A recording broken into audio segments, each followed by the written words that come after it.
Welcome to Painted Ridge, a Western novel. Written by Ken Cannon. Narrated by Richard Pulsifer.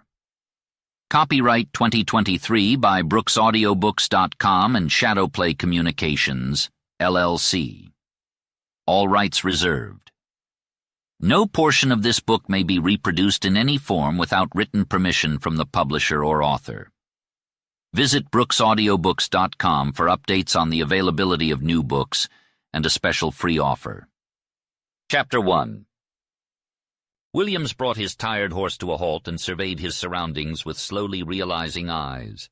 A league-long slope of sage rolled and billowed down to Skimmer Lake, a dry red basin, denuded and glistening, a hollow in the desert, a lonely and desolate door to the vast, wild, and broken upland beyond. Williams had been traveling all day with the clear horizon line, a thing unattainable. For days before that he had ridden the wild, barren flats and climbed the rocky desert benches. The great colored reaches and steps had led endlessly onward and upward through dim and deceiving distance. 100 miles of desert travel, with its mistakes and lessons and intimations, had not prepared him for what he now saw. He beheld what seemed like a world that knew only magnitude. Wonder and awe fixed his gaze, and thought remained aloof. Then that dark and unknown Northland flung a menace at him. An irresistible call had drawn him to this seamed and peaked border of Arizona, this broken, battlemented wilderness of Utah upland. And at first sight they frowned upon him, as if to warn him not to search for what lay hidden beyond the ranges. But Williams thrilled with both fear and exultation. That was the country that had been described to him. Far across the Red Valley, far beyond the ragged line of Black Mesa and Yellow Range, lay the wild canyon with its haunting secret. Skimmer Lake must be his Rubicon. Either he must enter the unknown to seek, to strive, to find, or turn back and fail and never know and be always haunted. A friend's strange story had prompted his singular journey. A beautiful rainbow with its mystery and promise had decided him. Once in his life he had answered a wild call to the kingdom of adventure within him, and once in his life he had been happy. But here in the horizon-wide face of that upflung and cloven desert he grew cold. He faltered even while he felt more fatally drawn. Without hesitation Williams urged his horse down the sandy trail, but he soon halted and took in the landscape. April had arrived, and the sun had lost its strength, casting long shadows down the slope before him. The sparse sagebrush appeared grayer, and the lizards darted across the sand, leaving their trails behind. Williams heard the rustling of pack rats scurrying into their homes and the whir of a hawk flying low overhead, startling his horse. The slope undulated like ocean waves, with hollows filled with sand and ridge-tops sporting a meager growth of sage, grass, and weeds. The final ridge was a sand dune, beautifully ribbed and scalloped by the wind, and a thin sheet of sand blew from its knife-sharp crest, almost like smoke. Williams pondered why the sand appeared red in the distance, for it was almost white here. The sand rippled everywhere, clean and glistening, always leading down. Suddenly Williams spotted a house emerging from the barrenness of the slope. It dominated the long white incline and seemed to fit perfectly with the surroundings. The structure was octagon-shaped, made of uncut stone, and looked like a fort. There were no doors on the sides that Williams could see, but small openings about 2/3 of the way up served as windows and portholes. The roof appeared to be constructed of poles covered in red earth. The house stood there on the windy slope like a giant cold rock on a vast plain. It was an outpost of the trader Cordova, whom Williams had heard of at Flagstaff and Tuba City. Williams could not see any living creatures in the vicinity. He stared in horror at the inhospitable dwelling, the dark eye-like windows, the barren slope blending into the expansive red valley and the rugged, desolate bluffs. Could anyone survive in this place? The ominous valley loomed before Williams, making it clear that no one could call it home. The eerie silence and vastness of the place made him think of how his enemies would have wished such a fate upon him. Bitterness and mockery filled his thoughts as he remembered the narrow-minded congregation that had deemed him a failure in the ministry. They had rejected his ideas of religion, immortality, and God, forcing him to abandon his calling at the young age of 24. As a child, he had dreamed of becoming an artist, but his family had pushed him towards the clergy, and fate had made him feel like a failure. However, in the desolate days and silent nights of the desert, a strange sense of hope had emerged within him. An indescribable feeling of adventure and promise had fortified his wilder impulses. As he turned a corner of a stone house, his horse snorted and stopped. A scrawny pony with shaggy hair startled at the sight of him, almost dislodging a red long-haired blanket that covered an Indian saddle. The sound of hooves pounding against sand drew Williams's attention to a nearby corral made of peeled poles, where he saw another pony. He heard muffled voices and dismounted to investigate. Walking towards an open door, he saw a dimly lit interior with a high counter, a stairway, and a pile of flour bags, blankets, and silver-ornamented objects. However, the voices he had heard were not coming from there. He continued around the corner of the octagon-shaped wall and found another open door. Through it he saw goat skins and a mound of dirty sheep wool in black, brown, and white. The area was well lit, and as he crossed the threshold he was shocked to see a man grappling with an Indian girl. She was pushing back against him, panting and emitting low guttural sounds. The man's face was twisted with rage, his dark features contorted in a primal display of emotion. Williams couldn't help but feel uneasy. He had never been confronted with such raw feelings before. Before he could even utter a word, the girl broke free and fled. Despite her being an Indian and this place being the untamed desert, Williams recognized the unmistakable look of terror in her eyes. The man chased after her like a rabid dog, and it was instinct that made Williams lash out, his fist connecting with the man's jaw and sending him crashing to the ground. Dazed, the man slowly picked himself up, blood on his mouth and hand, and glared at Williams with a mixture of astonishment and fury. "I hope you're not Cordova," Williams said, his voice slow and uncertain. The man seemed on the verge of exploding, but held his tongue. He quickly got to his feet, shame etched on his face, and Williams couldn't help but notice how different he was from the other rugged desert men he had met. This stranger was tall and slightly overweight, with a smooth, tanned face and soft shoes that suggested he didn't work hard. He picked up a soft felt hat and rushed out, Williams following him to the door. The man mounted his pony and rode away towards the south, gradually gaining speed until he was nothing more than a speck in the distance. "Well!" Williams exclaimed, still trying to process what had just happened. He turned to see the Indian girl sitting on a roll of blankets and couldn't help but study her appearance with curiosity. The woman had long black hair that was tangled and messy, with a dirty white cord tied around her forehead. Her face was dark, but not in a red or bronzed way. It almost had a golden tint. Her profile was sharp and bold, almost stern, with long black eyelashes that hid her eyes. She wore a tight-fitting waist garment made of velveteen-like material, which was torn along the side, revealing skin that was even more richly golden than her face. A string of silver ornaments and turquoise and white beads hung around her neck, moving gently with the heaving of her full bosom. Her skirt was a gaudy print, torn, stained, and dusty. She had small feet clad in brown moccasins that fit like gloves and buttoned over the ankles with silver coins. "Who was that man? Did he hurt you?" asked Williams, turning to gaze down the valley where a moving black object appeared on the bare sand. "No savvy," replied the Indian girl. "Where's the trader Cordova?" asked Williams. She pointed straight down into the red valley. "Tow," she said. In the center of the basin lay a small pool of water shining brightly in the sunset glow. Small objects moved around it, so small that Williams thought he saw several dogs led by a child. But it was the distance that deceived him. There was a man down there watering his horses. That reminded Williams of his duty to his own tired and thirsty animal. He untied his pack, took off the saddle, and was about ready to start down when the Indian girl grabbed the bridle from his hand. "Me go," she said. He saw her eyes then, and they made her look different. They were as black as her hair. He was puzzled to decide whether or not he thought her attractive.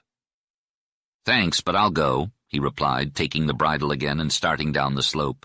With every step the sand swallowed him up. It was deep and soft, and he struggled to keep moving forward. As he trudged along, he stumbled upon a heap of tin cans scattered all around, half buried or lying loose. It was clear that this was how the trader lived. Williams noticed that the Indian girl was following him on her own pony. Against the light she looked slender and lithe, and he found her picturesque. However, from a distance he preferred her company. Eventually, he was relieved to get out of the sand drifts and onto the hard, level floor of the valley. Although it was still sand, it was dried and baked hard and had a reddish hue. At some point during the year, this vast flat area must be covered with water. The emptiness and wideness of the valley gave Williams a new sensation. He felt loose, free, and unanchored, ready to veer with the wind. From the bottom of the slope, Williams could see a waterhole a few hundred rods away. However, the small size of the figures made him doubt his eyesight, and he had to walk several times a few hundred rods before the figures started to grow in size. As they approached, Williams realized that he was being met by a powerful young man leading 2 ponies. "Are you Mr. Cordova, the trader?" he asked. "Yes, I'm Cordova without the mister," replied the man. "My name's Williams. I'm wandering on the desert. I rode from beyond Tuba City today." "Pleased to meet you," said Cordova, extending his hand. He was a sturdy man dressed in a gray shirt, overalls, and boots. The man before Williams had a shock of light hair that tumbled over his massive head. He had a tan, but it wasn't too dark, and there was a hint of red in his cheeks. His deep, keen eyes were hidden under shaggy eyebrows, and his lips were set in a hard line, making it seem as though he rarely smiled or spoke. His jaw was big and strong, and it appeared to be locked. "Wish more travelers came knocking around Skimmer Lake," he said. "Reckon here's the jumping-off place." Williams hesitated for a moment, seemingly at a loss for words. "It's pretty lonesome," he finally said. Then an Indian girl approached them. The man, Cordova, spoke to her in her own language, which Williams couldn't understand. She appeared to be shy and didn't answer. She stood with her face downcast and her eyes lowered. Cordova spoke again, and she pointed down the valley before riding off with her pony towards the water-hole. Cordova's keen eyes followed the black dot that was the Indian girl as she disappeared into the distance. "That fellow left rather abruptly," Williams said, feeling constrained. "Who was he?" "His name's Starks. He's a missionary," Cordova answered.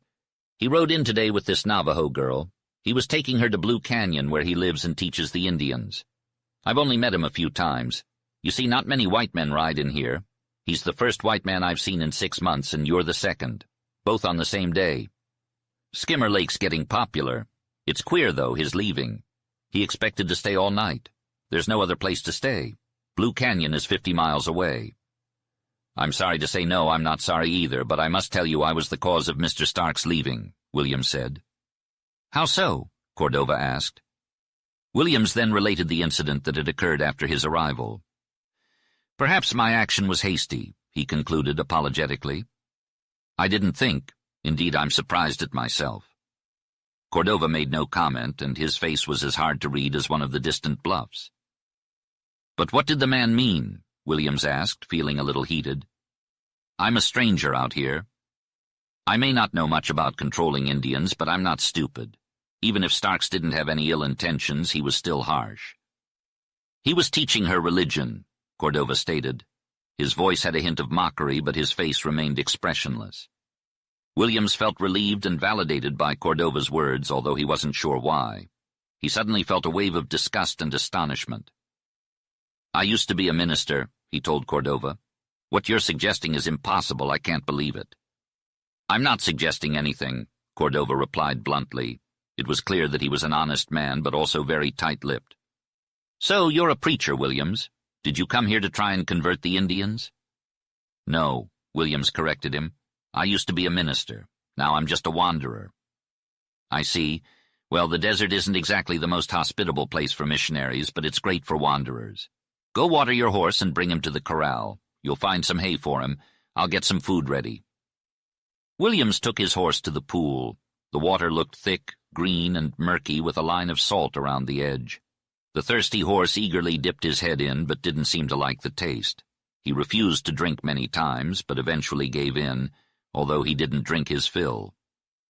Williams saw the Indian girl drink from her hand and tried to do the same, but found the water too sour. As he turned to leave, the girl mounted her pony and followed him. The western sky was lit up with a golden glow, casting a dark and lonely silhouette of the trading post against it. When Williams returned, the wind had picked up and chilled him to the bone. As he climbed the slope, thin gray sheets of sand whipped around him with a soft rustle, sometimes hiding his boots. The climb up the steep slope had been grueling, and Williams was already exhausted and limping by the time he put his horse away. The sun had set, and the only light remaining was in the west. The Native American girl left her pony in the corral and made her way towards the house like a shadow.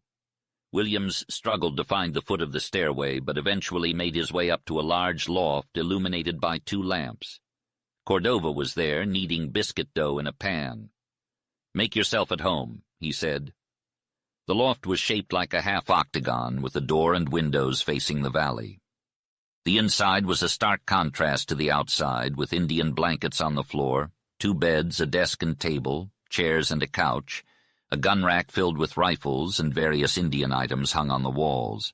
In one corner there was a wood-burning stove with a tea kettle steaming, and a cupboard stocked with canned food.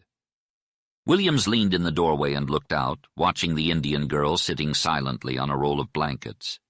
He wondered what she was thinking, how Cordova would treat her. The slope below was covered in shadows, and dusk had settled in the valley. The bluffs loomed in the distance, and a pale star twinkled above. Suddenly Williams became aware of the intense stillness around him. As he listened, he heard a low moan, a mournful murmur that seemed to come from the wind. It was a different wind from what he was used to, one that was lonely and haunting, with a hunger that he couldn't quite place. As Williams watched the night swallow the valley, he couldn't help but feel a sense of emptiness and vastness. The wind carried with it the mournful sound of sand flowing like a stream, and he couldn't find any comfort in the thick blackness surrounding him. Cordova announced that dinner was ready, and Williams asked for water to wash off the sand and alkali dust that had accumulated on his sore and blistered face. Cordova warned him against washing his face too often in the desert, but Williams couldn't resist the relief it brought him. The table was set with an abundance of food, enough to feed twice their number. Williams couldn't remember the last time he had sat at a table, and he made up for lost opportunities by eating heartily. Cordova refused any assistance in clearing the table and even offered a place for the Indian girl to eat and sleep downstairs. After finishing the work, Cordova filled his pipe and listened to Williams feed his hunger for news from the outside world. As Williams talked, he noticed Cordova's hard face never relaxed or changed, but his actions showed he was pleased with the conversation. After an hour of talking, Cordova asked Williams how he had come in and if he had stopped at Moen Ave. Williams had not heard of the place, and Cordova informed him that a missionary lived there. "Did you stop at Tuba City?" asked Cordova. "Yeah, just long enough to water my horse. That spring was a godsend in the desert," replied Williams. "You mentioned you're a wanderer. Need a job? I can offer you one," said Cordova. "No thanks, Cordova," declined Williams. Cordova noticed Williams's pack and horse and warned, "That's not a pack to travel with in this country. Your horse won't last. You got any money?" "I've got plenty," assured Williams. "Good," nodded Cordova, "although no white man out here would ever take $1 from you. But you can buy from the Indians as you go. So where are you headed?" Williams hesitated, unsure whether to reveal his destination. Cordova didn't pry and instead said, "I see. Just roaming around, huh? I can understand why the desert appeals to you. Preachers live easy, safe, and bound lives. They're cooped up in a church with a Bible and good people. When they finally get loose, they break out." "I've broken out beyond all bounds," sighed Williams. He seemed lost in thought for a moment, oblivious to Cordova's sympathetic gaze. Then he snapped back to reality and asked, "I want to see some wildlife. Do you know the country north of here?" "I only know what the Navajos tell me, and they're not much for talking. There's a trail that goes north, but I've never been on it. It's a new trail every time an Indian rides that way because the sand covers old tracks. But few Navajos come in from the north. I mostly trade with Indians up and down the valley," replied Cordova. "What about water and grass?" inquired Williams. "We've had rain and snow, so there should be water. Can't say about grass, though, but the sheep and ponies from the north are always fat." "But listen, Williams, if you don't mind my advice, don't go north," cautioned Cordova. "Why not?" asked Williams, his excitement palpable. "This is unknown territory, rugged and dangerous," the man warned, gesturing towards the harsh landscape. "There are hostile Indians lurking in the canyons. I've never met anyone who's traveled the pass between here and Kayenta. It's been done, so there must be a trail, but it's treacherous even for the experienced. And yet you're not even carrying a gun." Williams was curious. What's Kayenta? It's a spring, the man explained. Kayenta means bottomless spring. There's a small trading post there, the last outpost in northern Arizona. Withers, the trader who runs it, gets his supplies from Colorado and New Mexico. He's never been this way, and I've never met him, only heard stories. He must be brave and strong to hold that post. If you want to go there, it's best to take the Keams Canyon route, then go around the base of Black Mesa. It'll be a long ride, maybe 200 miles. Williams asked about the route over the pass. Can't say for sure, the man replied. It's over 75 miles of rough terrain, possibly with no trail at all. I've heard rumors of a wealthy Navajo tribe living in there with plenty of sheep and horses, but there are also dangerous half-breed outcasts hiding in the area. Some of them have even come to visit me here. Not the kind of people you want to cross.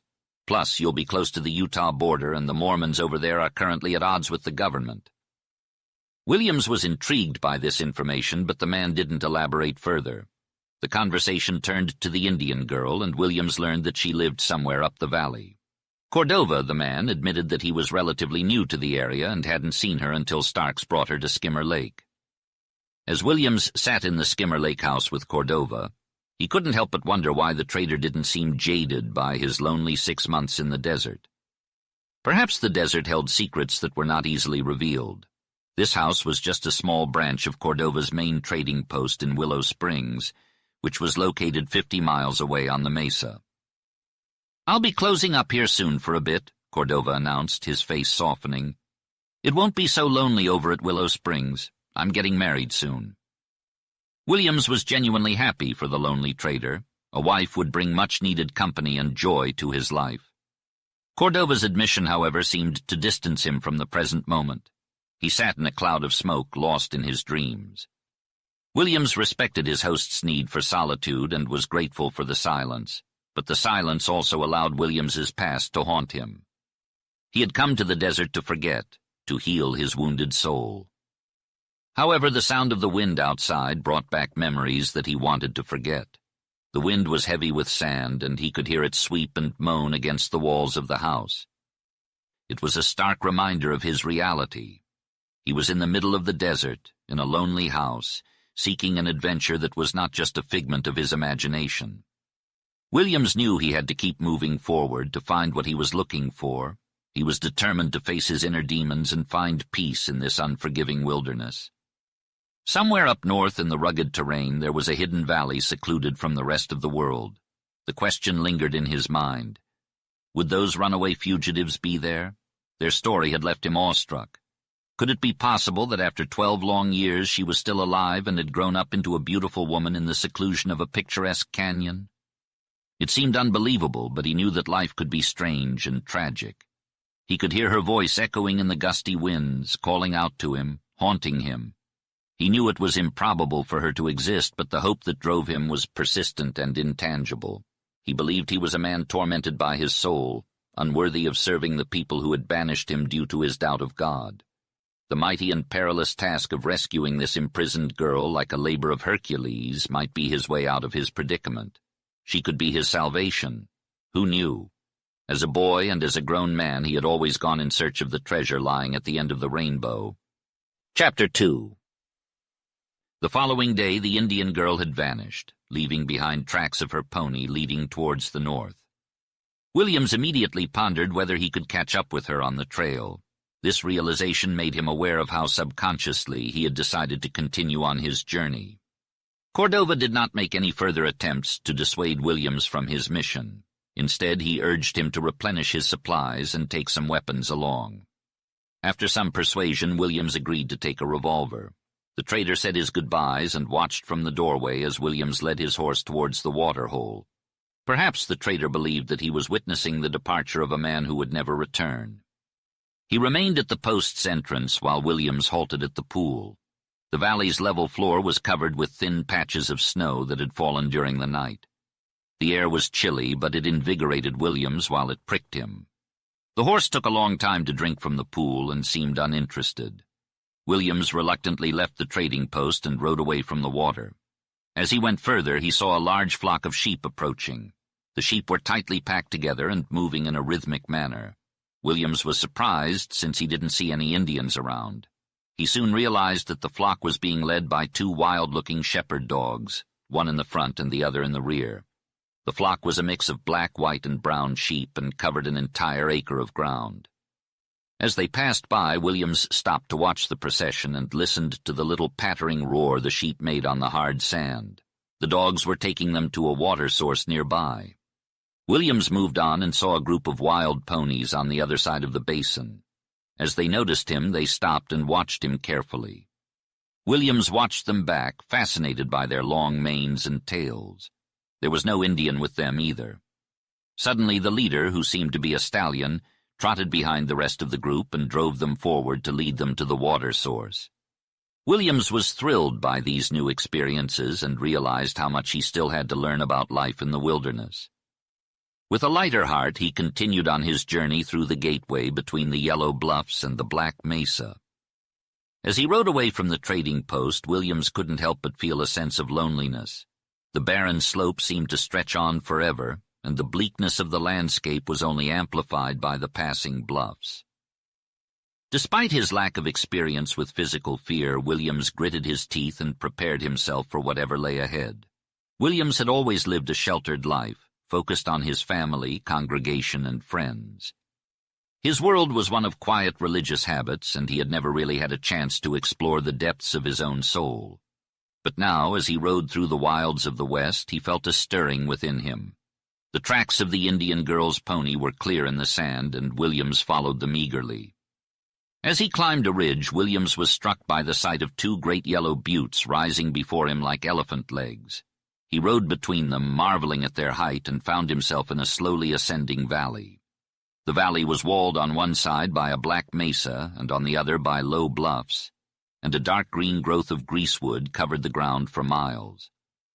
Williams could see where the green thinned and gave way to sand, and he urged his horse forward. The day was unlike any Williams had experienced before. Gray clouds obscured the walls of rock to the west, and squalls of snow fell like huge veils, spreading out across the land. The wind was sharp as a knife, and soon Williams was chilled to the bone. But despite the cold, he felt alive in a way he never had before. The doubts that had sent him adrift were fading away, and he was filled with a sense of wonder at the world around him. A fierce storm suddenly descended upon him, with howling winds that carried sharp, icy pellets of snow. The cold was so bitter that it made him shiver uncontrollably. The squall disappeared as quickly as it had appeared, leaving Williams so numb that he couldn't even hold on to his horse's bridle. He fell off and had to walk. Eventually the sun came out and warmed him up, melting the thin layer of snow that had accumulated on the sand. He was still tracking the Indian girl, but her footprints were the only ones visible. He spent the morning climbing with a limited view until he reached a point where he could see the surrounding area, except for the endless black mesa that stretched to the north. A rugged yellow peak dominated the landscape in front of him, but it was far away. To the west, the land was red and jagged, leading to a massive flat-topped wall of gray rock. Swift clouds moved across the sky, darkening the sun and casting shadows over the land. Williams gathered some dead greasewood sticks and started a small fire with them. He wrapped himself in his blanket and huddled close to the flames, scorching his clothes and hands in the process. He had been cold before, but never like this. The desert wind pierced through him, making him feel like he was freezing to death. Another squall hit him, even stronger than the last, but he was better prepared this time. He braced himself against the wind and waited for it to pass. When it did, the mesa was hidden behind a blanket of white snow. Williams walked on, leading his horse, until he warmed up again from the exercise and the sun. However, this last squall had made it difficult to follow the Indian girl's trail. The snow didn't melt quickly, and other tracks from sheep and horses made it hard to distinguish hers. Eventually, he had to admit defeat and give up the pursuit. As he followed a faint path that led north, his mind wandered away from the girl he had left behind. Every time he reached the top of a hill, he discovered something new that amazed him. Although the desert appeared to be stagnant as a whole, it was continually changing near him. From Skimmer Lake he had seen a rugged, walled, and canyoned countryside that was as rough as a turbulent sea. However, as he rode into the region, the sharp and jagged features remained in the distance. He was relieved to be out of the sand.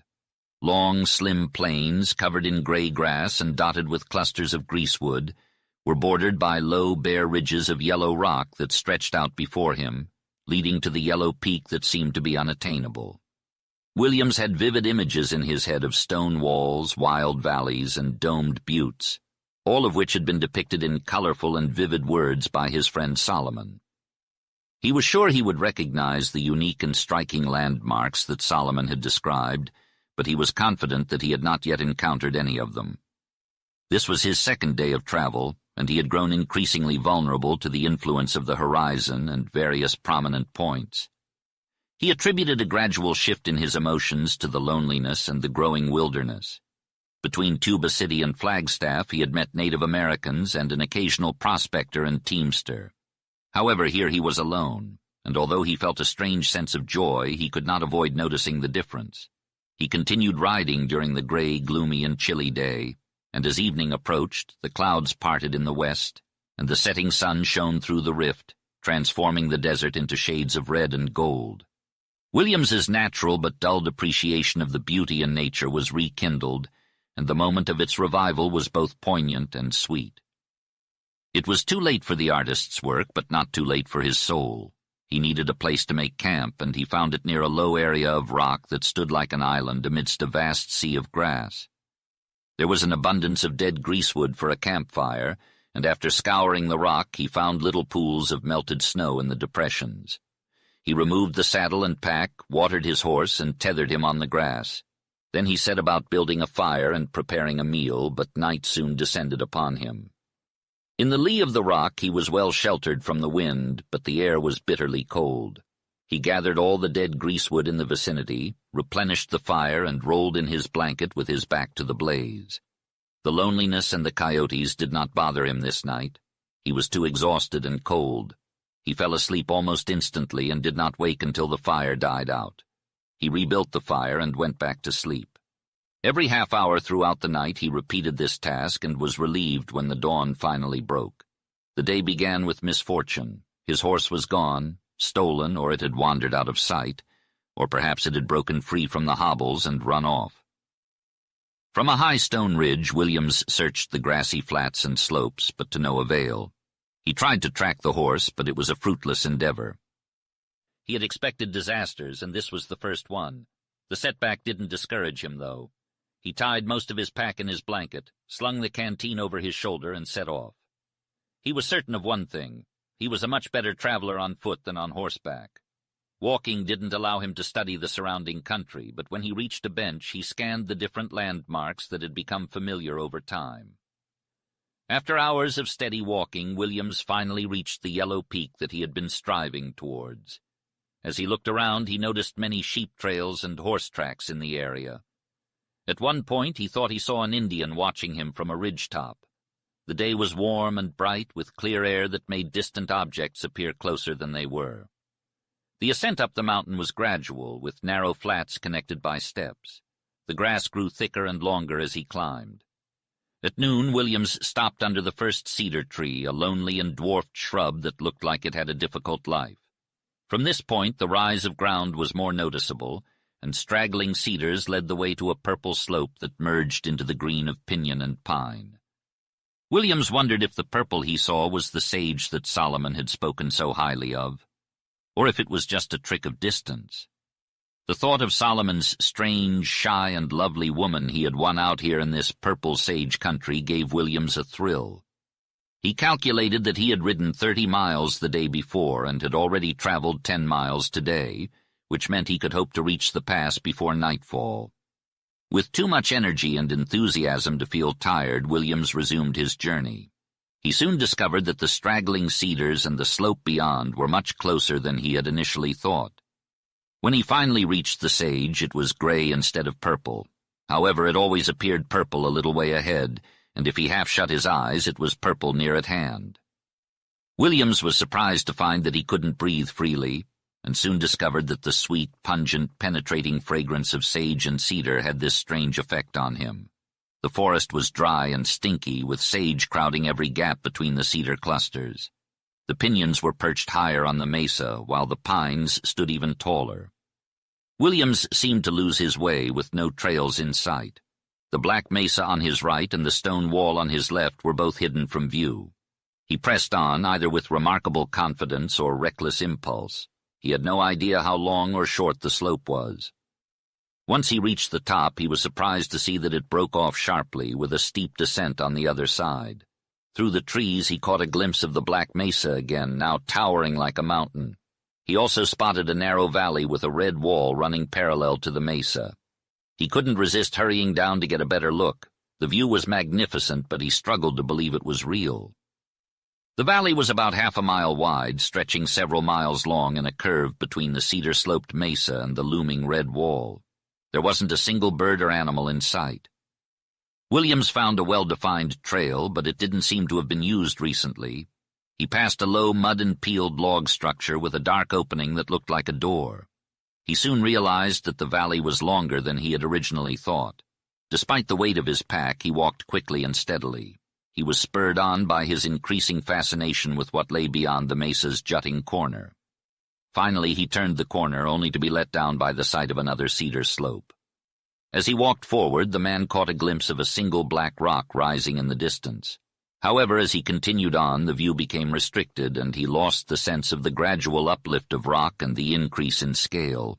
He eventually had to stop halfway up the ascent to rest. By the time he reached the cedar forest, the sun was already slanting low. He began to descend and suddenly found himself facing a breathtaking scene that made his heart race.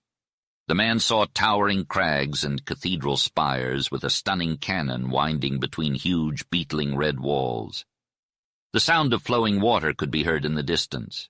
The trail led down to the canyon floor, which appeared to be level and green but was cut by deep washes in red earth. Could this be Deception Pass? It looked nothing like what he had heard described, but he somehow knew that this was the entrance to the wild vastness he had traveled so far to reach. Exhausted, he finally dropped his pack and rested, taking in the wild and lonesome surroundings. The low murmur of shallow water filled the air, and shadows were already making the canyon seem full of blue haze. He noticed a bare slope of stone with cedar trees growing out of it. As he looked around, he realized that the lights and shades were changing rapidly. The sun was setting, and the crags were now gold-tipped. The shadows crept upward, and the sky seemed to darken swiftly. The gold slowly dulled, and the grays and purples stood out. Williams was mesmerized by the beautiful changing effects of the surrounding environment. He watched as the walls turned black and the sky grew steely, with a faint star peeping out. After taking in the scenery, he began to complete the necessary tasks for setting up camp. He found dead cedars nearby, ensuring he would have a comfortable night with a steady fire. Once he had satisfied his hunger, he settled into an easy seat before the blazing logs, letting his mind wander and contemplate his eerie and isolated surroundings. The sound of running water mingled with the moan of the wind in the cedars, creating sweet, wild sounds that soothed his soul. They seemed to be a part of the silence rather than a disruption to it. Suddenly the silence was broken by the sound of a rock rattling. Williams listened, thinking it might be a wild animal prowling around. He didn't feel alarmed, believing he was perfectly safe. In fact, he had never experienced peril in his life and was always surrounded by comfort, which meant he didn't know what fear was. The sound of unshod hooves upon rock repeated, and he realized that a horse was coming down the trail. Williams was somewhat irritated by the interruption, but he still had no fear. Presently he saw a horse and rider silhouetted against the starry sky, coming into dark prominence on the ridge above his camp. The horseman stopped, and both he and his steed made a magnificent black statue, somehow wild and strange in Williams's sight. Then he continued on, vanishing into the darkness under the ridge, only to emerge into the circle of campfire light. He rode to within 20 feet of Williams and the fire. The horse was dark and wild-looking, appearing ready to run. The rider seemed to be an Indian, but also had something about him that suggested a cowboy. Williams remembered what Cordova had said about half-breeds. Williams felt a jolt of shock run through him as he saw the strange figure approaching. He greeted the visitor, but received no response. The rider was dark and squat, with a tense demeanor and a rifle across his saddle. Williams kicked the logs of his fire, illuminating the stranger's face. He saw a broad, dark face with a sinister mouth and gleaming black eyes that were unmistakably hostile. The rider's eyes scanned Williams's belongings and his body, causing Williams to panic as he realized he had left his gun behind. Suddenly, the rider drew his gun, and Williams saw it glint in the firelight. He knew the rider meant to kill him.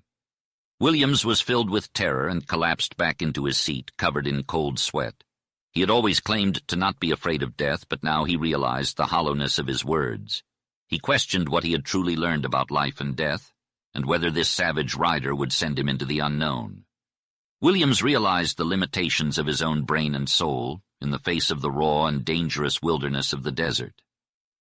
Williams was paralyzed and unable to move, his tongue stuck to the roof of his mouth as he watched the horseman and his gun. The gun was not yet aimed at Williams, and he realized that the stranger was listening to something. Suddenly the horseman turned and rode off into the darkness, not taking the same path he had come from.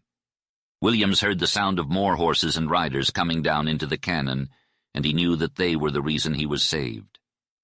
He felt a wave of relief wash over him, and he almost fainted. As he sat there recovering, he knew that this experience would change his outlook on life. 3 horses, 2 with riders, appeared on the skyline and then rode into the light. Williams recognized the Indian girl he had met at Skimmer Lake and was surprised to see that she was with a man who appeared to be her brother. The 3rd horse was the one Williams had lost at his last camp. Williams stood up, still a bit shaky, and thanked the Indians for their help. The man got off his horse and approached Williams with a graceful gait. He was tall and had sharp dark eyes and a fine face. His hair was tied back in a band, and he resembled the girl. He greeted Williams in a low, distinct voice and shook his hand with a grip of steel. The Indian then gave Williams the bridle of his lost horse and indicated that it had broken its hobbles and strayed. Williams thanked him for his help. The Indian unsaddled the horses and led them away to drink, leaving the girl behind. Williams tried to talk to her, but she was too shy to respond. He began to cook a meal for his guests and was busy with this when the Indian returned alone. Williams resumed his seat by the fire and watched as the 2 ate the food he had made. They were clearly starving and quickly finished everything. The girl moved back into the shadows while the man sat with his legs crossed and his feet tucked under him. His face was smooth, but there were lines beneath the surface that suggested a deeper sadness. Williams found himself intrigued by this Indian. Superficially, he appeared young, wild and silent, like a healthy savage. But on closer inspection, he seemed mature, even old, carrying a heavy burden on his shoulders. Curiosity getting the better of him, Williams asked about the dark opening between the black cliffs. The Indian replied that it was called Sagi, but Williams didn't know what that meant. He asked if Sagi was the pass, but the Indian shook his head. Williams then pointed to the girl and asked if she was the man's wife. Again, the Indian shook his head, saying Bila. Williams didn't understand, so the Indian clarified that she was his sister, named Glen Vaughn. Williams then asked for the Indian's name, to which he replied Nas Tabega. Williams asked if he was Navajo, and the Indian bowed with pride and dignity. Williams introduced himself as Marcus Williams and explained that he had come from far away, toward the rising sun, to stay in the area for a while.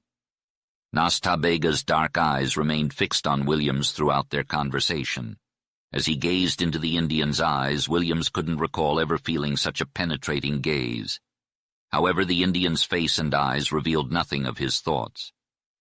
"Navajo no savvy Jesus Christ," the Indian said in a low, deep voice.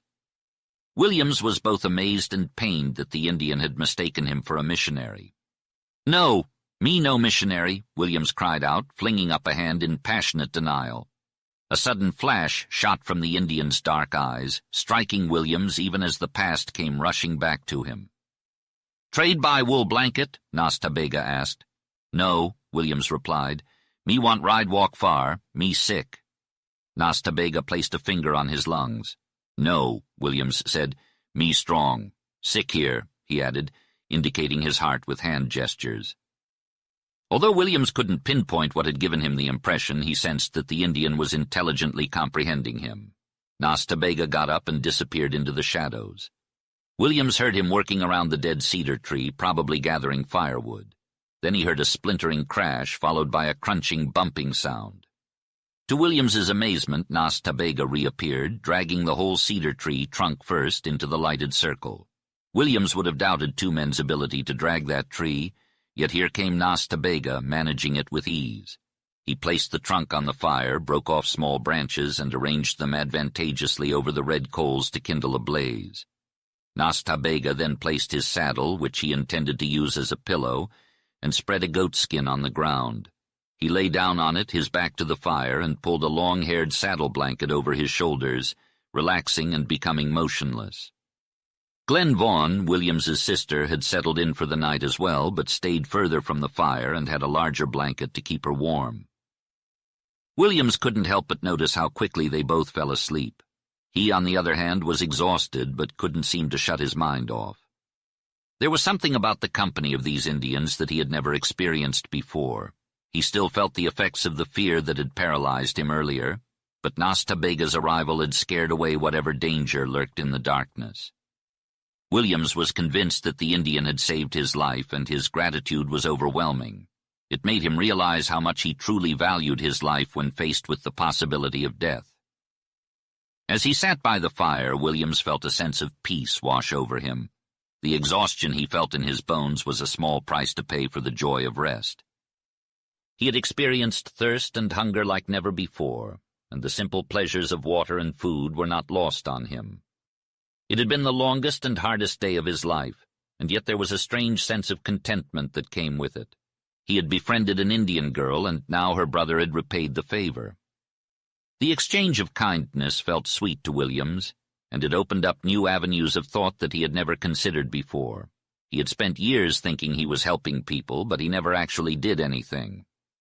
However, everything changed when he defended an Indian girl from an attacker. This one act sparked a change in Marcus Williams, unleashing a newfound spirit within him. And it didn't stop there. The Indian girl and her brother had followed him to return his horse, but they unknowingly did so much more for him. As he looked out at the sleeping figures around him, Williams had a strange feeling that this chance encounter would lead to something more. But for now he was content to bask in the silence, feeling the warmth of the fire on his hands and the chill of the wind on his face. He gazed up at the black wall of the night sky, the jagged peaks reaching towards the twinkling stars. Chapter 3.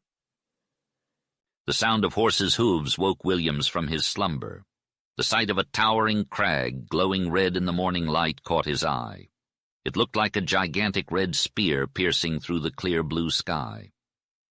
Williams got up, feeling stiff and sore, but also exhilarated by the unfamiliar surroundings. He stretched his hands towards the fire, feeling the cool breeze on his face. The smell of coffee and broiled meat mixed with the scent of burning wood filled the air. Glen Vaughn was on her knees, skewering a rabbit on a stick over the red-hot coals. Nas Ta Bega was busy saddling the ponies. The canyon was full of purple shadows on one side of the dark cliffs and golden streaks of mist on the other where the sun shone high up on the walls. "Good morning," said Williams. Glen Vaughn replied shyly in Navajo. "How?" was Nas Ta Bega's greeting. In the daylight, Nas Ta Bega's face lost some of its dark somberness that had left an impression on Williams. He had a noble head with a posture like that of an eagle. His profile was bold and clean-cut, and his lips were stern and tightly shut. His piercing, coal-black eyes were the most striking and attractive feature about him. The intense look that came from them showed a keen and inquisitive mind. Williams had breakfast with the Indians and helped them prepare for departure. Before they mounted, Nas Ta Bega pointed to horse tracks in the dust. They were the tracks of Williams's threatening visitor from the night before. Williams explained the situation using both words and signs, successfully showing that he had been in danger. Nas Ta Bega followed the tracks for a little while and came back with an ominous shake of his head. "Shad," he said. Williams didn't understand whether he meant the name of his visitor or something else, but the menace in his tone was unmistakable. Glen Vaughn mounted her pony gracefully, which pleased Williams. He climbed a little stiffly into his own saddle. Then Nas Ta Bega got up and pointed northward. "Kayenta?" he asked. Williams nodded, and they were off, with Glen Vaughn leading the way. Instead of climbing the trail they had descended, they took one that led to the right along the base of the slope. Williams looked down into the red wash that bisected the canyon floor. It was 100-foot-high sheer wall of red clay or loam, and at the bottom ran a swift, shallow stream of reddish water. Then, for a while, the high growth of greasewood hid the surroundings from Williams's sight. Eventually, the trail led out into the open, and Williams saw that he was at the neck of a magnificent valley. It gradually widened, with great jagged red peaks on the left and the black mesa, now a mountain, running away to the right. He turned to see that the opening of the Sagi was no longer visible, and he felt a strong desire to return and explore the canyon. Glen Vaughan led the way, setting her pony to a smooth, easy canter, and her companions followed suit. As they rode out into the valley, Williams felt the oppressive weight of the towering walls and crags lift from his shoulders. The trail looked flat from where they were, but in the distance it was clear that it climbed upwards. Williams spotted where it disappeared over the foot of a slope that rose gracefully up to the cedared flank of the mesa. To the north, the valley floor widened, remaining level and verdant. Beyond that lay the jagged range of red peaks, their strange slanted cuts drawing Williams's eyes until the Indian pointed out something closer at hand. It was then that Williams noticed the flocks of sheep scattered throughout the gray-green valley, along with bands of beautiful ponies with long manes and tails. For several miles the scenery remained the same, but Williams knew that the upland plain must eventually end, or at least change its level. His intuition proved correct when the Indian pointed out a steep slope leading down into a vast, barren gray valley.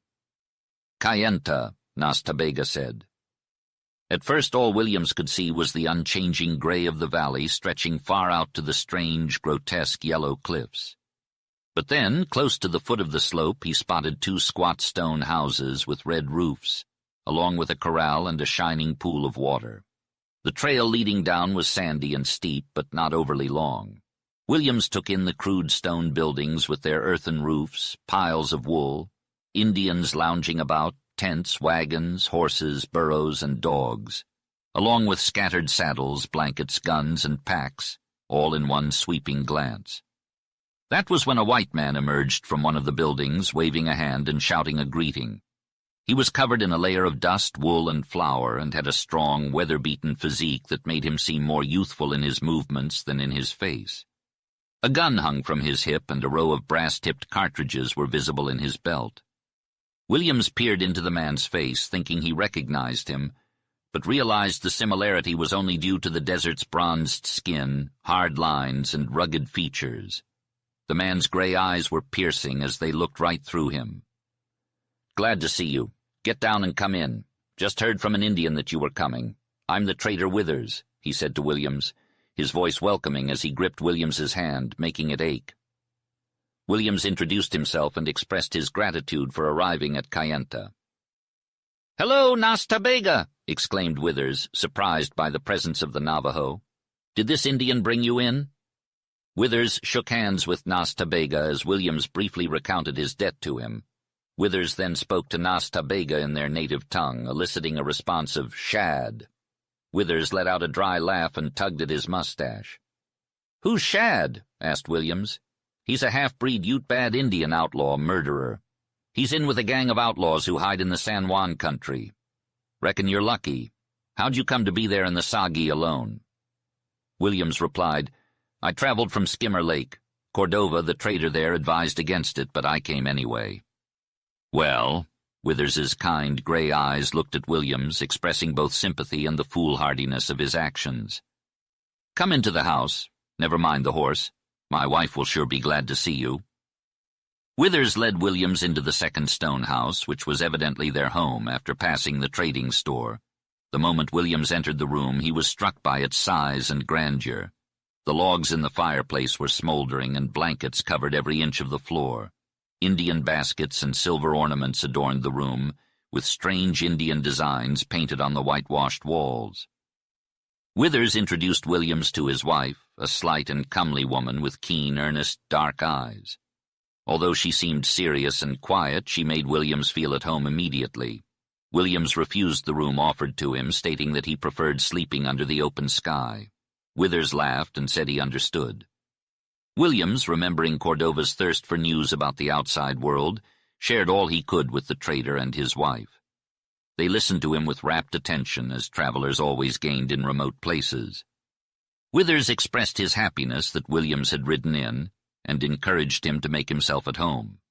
Williams and Withers then left for the store, which was smaller and more primitive than Cordova's. The store was full of everything and had a strong smell of sheep and goats. A narrow aisle separated sacks of flour and blankets on one side from a high counter on the other. Withers stood behind the counter serving the buying Indians. They sold blankets, skins, and bags of wool, and in exchange took silver money. The Indians lingered, buying items like flour, sugar, canned goods, coffee, tobacco, and ammunition. The counter always had 2 or 3 Indians leaning on their dark, silver-braceleted arms. Others were slow to come in, and their voices were soft and low, almost like whispers. He enjoyed observing the Native American men as they entered the trading post. Their banded heads, tied with white cords, were adorned with long, twisted rolls of black hair. Their dark faces held watchful eyes, silver earrings, and slender, shapely brown hands. Their lean and sinewy shapes were clothed in corduroys, complete with a belt and gun, and small buckskin moccasins buttoned with coins. Despite their quiet, slow demeanor, Williams sensed a fierce blood and fire within them. Soon after, 2 women entered the trading post, a mother and daughter.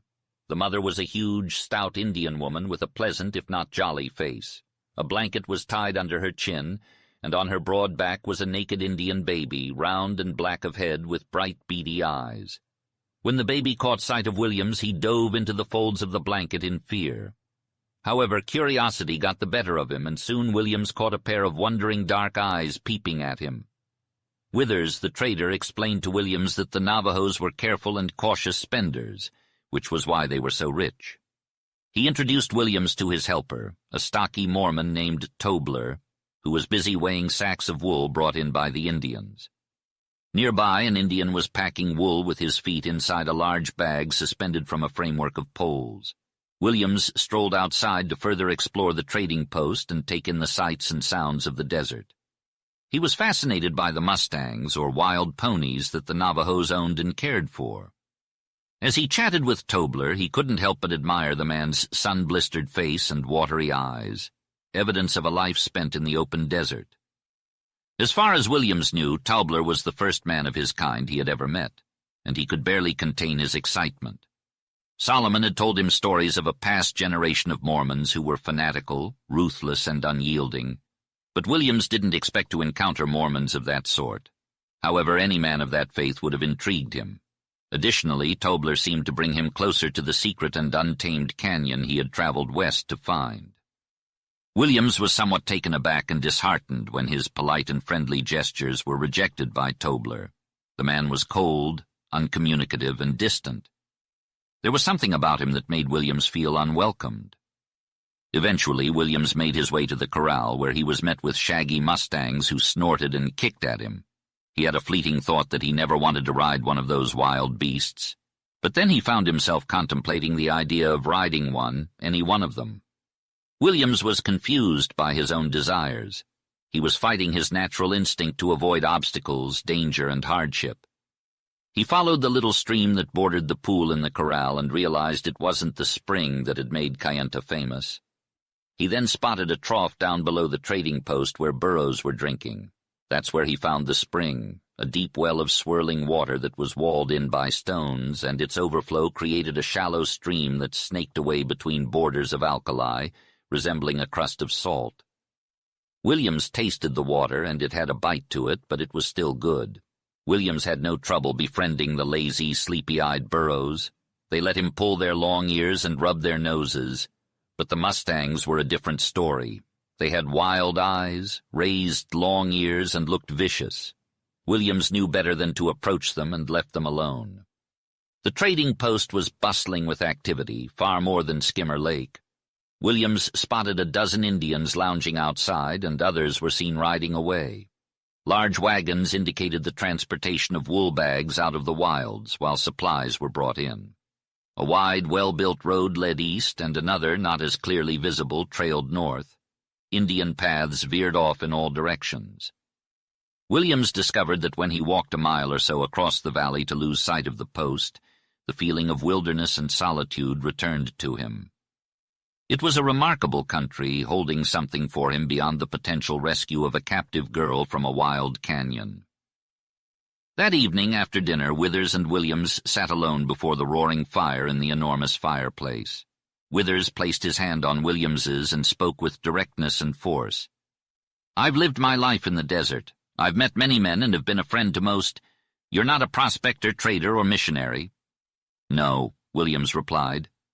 "Have you had trouble?" asked Withers. "Yes," answered Williams. "Are you here to hide? Don't be afraid to tell me. I won't give you away," Withers stated. "I didn't come to hide," Williams replied. "Then no one is after you? You've done no wrong?" Withers asked. "Perhaps I wronged myself, but no one else," replied Williams firmly. "I thought so. Well, tell me or keep your secret. It's all the same to me," said Withers. Williams felt a desire to unburden himself. This man was strong, persuasive, and kind. He drew Williams in. "You're welcome in Kayenta," Withers continued. "Stay as long as you like. I take no pay from a white man. If you want work, I have plenty of it." "Thank you. That's good. I need to work. We'll talk about it later. But I can't tell you why I came to Kayenta, what I want to do, or how long I'll stay. My thoughts put into words would seem like dreams." It could be just a figment of his imagination, but Williams couldn't shake off the feeling that there was something more to his dreams. Withers chuckled and remarked, "This is the land of rainbows. When it rains in the summer from June to August, we get rainbows that'll make you feel like you're in another world. The Navajos have rainbow mountains, canyons, bridges made of stone, and trails. This land is definitely rainbow country." Williams felt a deep and mysterious chord within him resonate with what Withers said. It was something tangible at the bottom of his dream. Without waiting for Williams to say anything, Withers began talking about his wild home country. He had lived in Kayenta for several years, but it had been hard and unprofitable because of the marauding outlaws. Withers had been able to live there only because of the protection offered by the Indians. His father-in-law had been friendly with the Navajos and Paiutes for many years, and his wife had grown up among them. She was held in high regard and affection by both tribes in that part of the country. She knew more about the Indians' habits, religion, and life than any white person in the West. Both tribes were friendly and peaceable, but there were bad Indians, half-breeds, and outlaws that made the trading post a precarious venture. Withers intended to move someday, since his nearest neighbors in New Mexico and Colorado were 100 miles away, and the roads were often impassable. However, 20 miles to the north, across the Utah line, lay a Mormon village called Wyatt. Withers did some business with this village, but it didn't warrant the risks he had to take. During the last year, he had lost several pack trains, one of which he had never heard of after it left Wyatt. "Wyatt!" exclaimed Williams, and he trembled. He had heard that name before. As Williams spoke with the trader Withers, he couldn't help but think about the village of Cottonwoods. It was a place he longed to speak about, but he wasn't sure if Withers had ever heard of it. Withers mentioned a few other villages in the area, but none were close to Cottonwoods. Withers suddenly became aloof and uninterested when Williams hinted at wanting to know more about the village. Williams couldn't contain his curiosity and asked Withers if he was a Mormon. Withers denied it and said he got along with them. Williams asked about the village of Cottonwoods, and Withers was shocked that Williams knew about it. Withers questioned if Williams was a spy looking for sealed wives, but Williams denied it. Withers explained that the village was torn down years ago by Mormons, and that even the Grand Spring, Amber Spring, was gone. Withers was amazed that Williams knew the name of the spring and hadn't heard it for 10 years. It was impossible not to notice that the stranger was completely out of place in the desert. Withers couldn't help but point it out. "I can't help seeing what a tenderfoot stranger you are to the desert. Yet here you are speaking of what you should know nothing of, and there's more behind this." Williams, unable to contain his emotions, stood up and spoke. "Did you ever hear of a rider named Solomon?" "A cowboy? Solomon? No, I never heard that name." With increasing emotion, Williams continued, "Did you ever hear of a gunman named Behringer?" "No." "Did you ever hear of a Mormon woman named Jane Booth?" "No," replied Withers. Williams had caught a fleeting glimpse of something and had followed it. "Did you ever hear of a child, a girl, a woman called Tina Dibble?" Withers' face paled, and he accused Williams of being a spy. Williams, shaking, lifted a hand and said, "I was a clergyman. Now I'm nothing, a wanderer, least of all a spy." Withers leaned closer to look into Williams's eyes and finally appeared satisfied. "I've heard the name Tina Dibble," he said slowly. "I reckon that's all I'll say till you tell your story." Williams stood by the fire, trying to warm up. Withers had affected him in a strange way. What was the meaning of the trader's somber gravity? Why was the mention of Mormons so austere and secret? "My name is Marcus Williams. I am 24, began Williams. "My family." But he was interrupted by a knock at the door. "Come in," called Withers. Nas Tabega slipped in like a shadow and said something in Navajo to the trader. "How?" he said to Williams, extending his hand in friendship. As he settled himself in front of the fire, he folded his legs under him in the Indian style and appeared to lose himself in thought, his dark eyes fixed on the flickering flames. Withers, his companion, explained that he loved the warmth of the fire and always visited him whenever he was in Kayenta. He urged Withers to continue his story.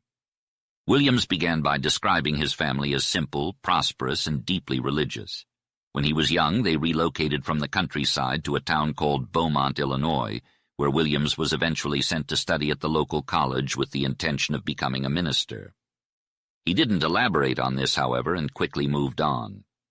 By the age of 22, Williams was ready to embark on his career as a clergyman.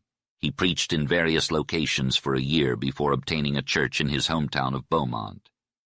It was here that he met Solomon, a remarkable man who had recently moved to the area with his wife, a stunning woman with captivating dark eyes who was very reserved.